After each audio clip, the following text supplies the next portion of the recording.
I began by inserting the horizontal outlet through the hole in the wall. I then marked it for the upright flue. I offer the brackets up to the wall and mark out the holes using a marker. And I use my SES drill to make the holes in the wall.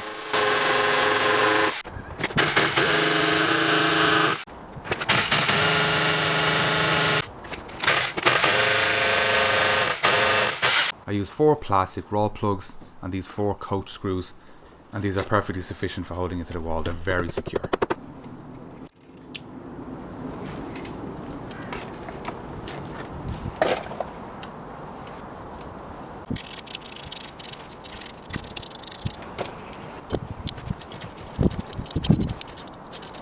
These are the brackets that hold the external flue in place, but when I put it on, it was completely loose.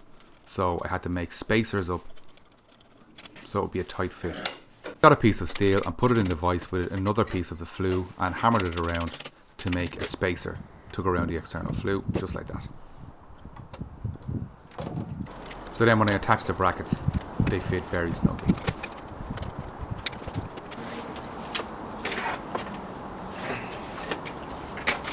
I was in 2 minds here when adding the extra bit of flue because I didn't think it would be strong enough to hold itself and I might need some more support. But when I put it on and slid it into place and put the bracket on, it's really very secure.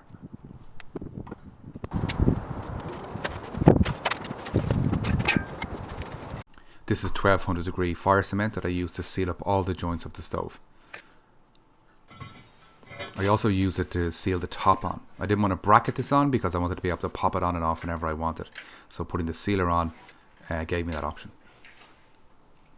This fire cement had sat for quite a long time in the tube, so it was almost gone off by the time I used it, and that's why it's so thick, but it was still usable.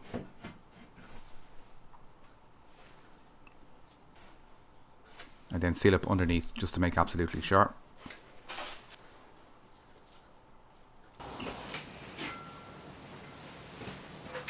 On very cold days when lighting the stove from cold, I find it best to use a hairdryer in through the feed tube for about a minute, and this kind of warms up the stove and the flue and creates a good draw like you can see here.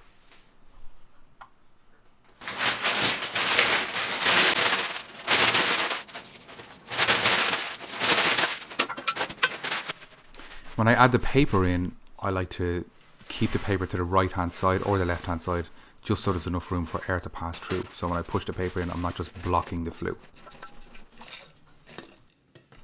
I then take some very small sticks and drop them down the flue, as they light very, very easily, before dropping down some bigger sticks.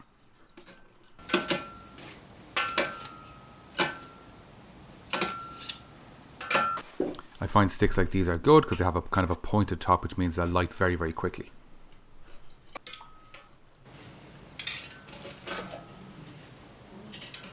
After I load up the wood, I use this piece of stone to seal off the top.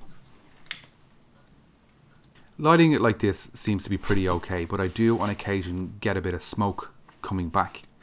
I've since started lighting it by pushing the paper all the way back to the flue and lighting it very deep inside, and that way I don't get any smoke back whatsoever.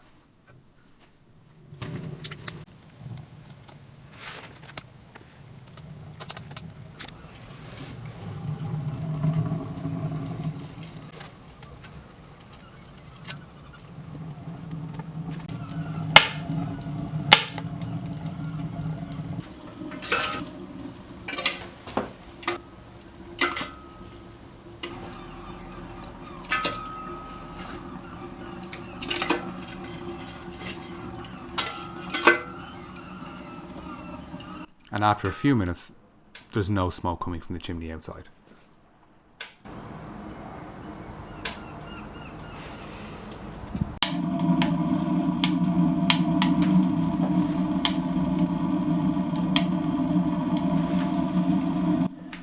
After 6 or 7 minutes, it gets up to nearly 80 degrees. And this temperature just keeps on rising until it gets to a peak of about 273 degrees. No. I'll leave some details in the description of the video to show a timeline from about 5 minutes up to 30 minutes and the stages of temperature.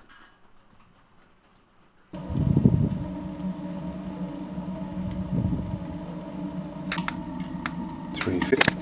What the hell? This is 130 degrees. That's a problem. I put my pipe here, I have a little black spot.